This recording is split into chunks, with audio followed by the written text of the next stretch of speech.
দল বেঁধে কি খোঁজো তোমরা এত মন্দিরে গির্জায়?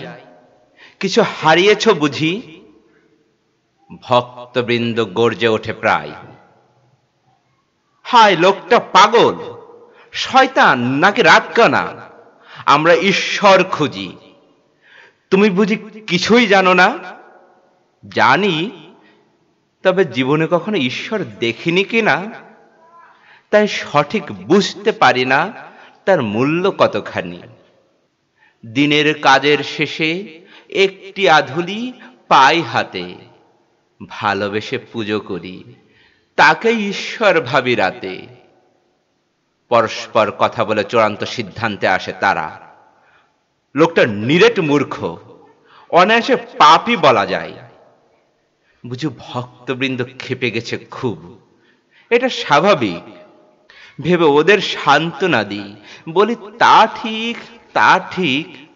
পাপি কিনা এ কথা জানি না, তবে মূর্খ যে তা মানি।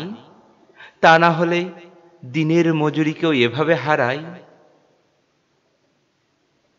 বেদনায় অশ্রু আসে চোখে, দেখে হাসে ভক্তবৃন্দ।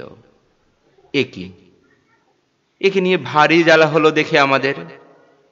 একটা আধুলি বই তা নয়, তার জন্য এত মায়া। যাই বলো ভাই, লোকটা বেহায়া ছাড়া কিছুই নয়। আরে ঈশ্বরের অসীম করুণা, সবাই কি পায়, আর যেন না হারায় বলে ক্রুদ্ধ অন্য একজন নিজের পকেট থেকে একটি আধুলি দেয় ছুঁড়ে। আর সেই আধুলিটা অন্ধকার প্রজ্বলিত হয়ে বৃত্তাকারে ঘুরে থামে শ্রমিকী পায়ের কাছে এসে। কে সে? এই প্রশ্ন তখন আধারে ভেসে আসে।